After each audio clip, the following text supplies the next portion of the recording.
Profesionalno uspješni ljudi, bilo da su primjerice poslovni lideri, uspješni umjetnici ili sportaši i oni koji se penju stepenicama do pobjede, na tom svom putu se često nose s usamljenošću na vrhu. Usamljenost na vrhu ne dolazi iz fizičke izolacije, već iz nemogućnosti uspostavljanja dubokih ljudskih veza zbog zahtjeva posla kojim se bave. U emisiji o usamljenosti na vrhu razgovaramo s vrhunskim hrvatskim sportašima i njihovim liječnicima. Dobrodošli u Ordinaciju.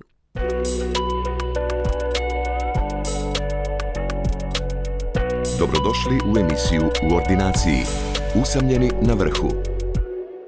Život ga nije mazio, ali upravo željezna volja i disciplina utkana u njega od malena, otkako je prvi put nogom zakoračio na bazen, pretvorila ga je u vrhunskog sportaša, često usamljenog i odvojenog od onih koje najviše voli.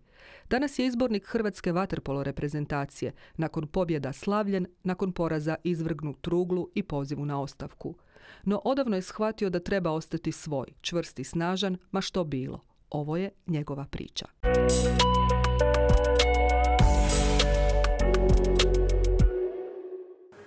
Mislim da sam uz vaterpolo postao i bolja osoba i bolji čovjek.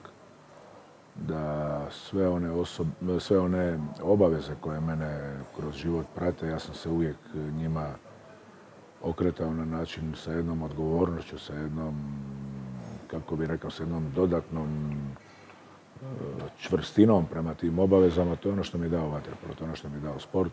Ne znam da li je to točna rečenica ako kažem da mi je smisao mog života. To je uistinu jedna strast koja mene drži do dana današnjeg. I onako kao čovjek koji sam prošao, ajde sad već mogu u ovim godinama reći puno toga i kroz svoju igračku profesionalnu karijeru i trenersku i sad kao izbornik, nikad me ta strast prema tom obavljanju tog posla i prema samom vaterpolu nije napustila. Život je pun uspona i padova, svi mi prolazimo strašno puno uspona padova, ja sam ih prošao puno, boga mi.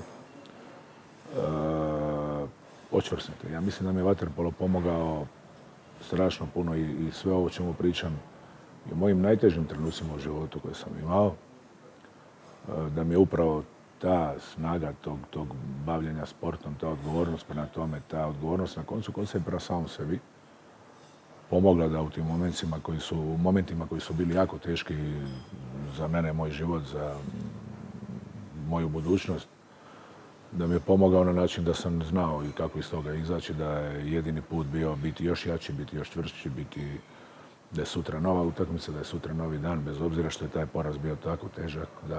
Evo, to su neke stvari, recimo, koje, kažem, ono kad dugujem, koliko ja dugujem vaterpolu, ne mislim samo tu na uspjeh i rezultate, koliko mu dugujem u smislu života, to je puno.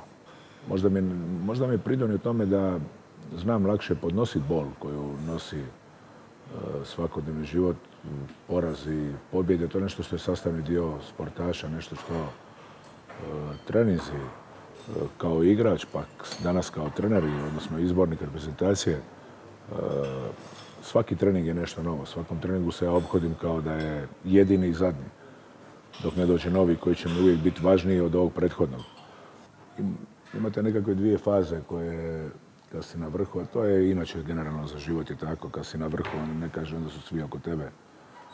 Kad si na dnu i kad padaš, a u sportu je naravno da nikad ne može biti onaj ko nije svjestan toga da će doći faza kad ćeš pasti i moja je preporuka da se uopće nikada ne treba baviti sportom.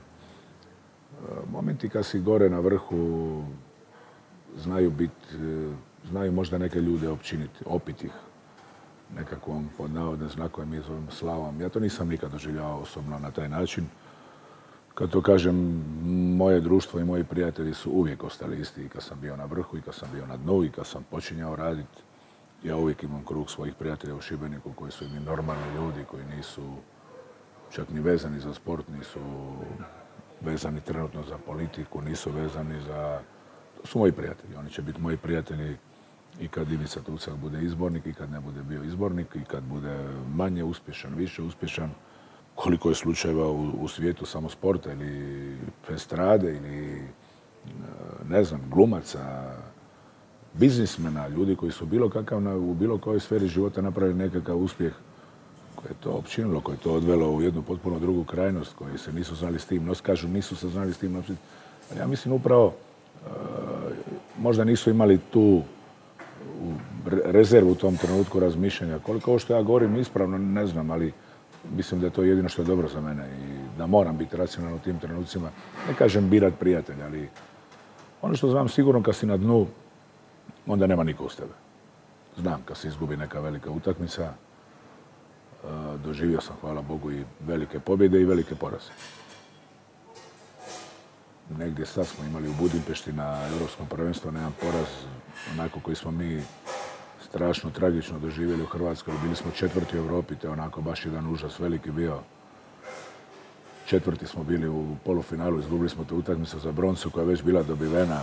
I kad se to izgubilo, supruga mi je bila u Budimpešti zadnja 2 dana, je pratila, dođe uvijek kad su te završnice i ona voli naravno taj vaterpolo uz mene cijeli život. Onda smo negdje ostali sami, nigdje nikoga. Nema niko blizu i to je ono što ti život nosi, to je ono što ja sam navikao na to da naravno kasnije se nastavi pa smo otišli neku večer u nekom društvu, ali negdje sat i po 2 možda ljudi, možda ja to krivo doživljam, možda i prijatelji i ljudi respektiraju to tvoje stanje, ali sam si i nema niko.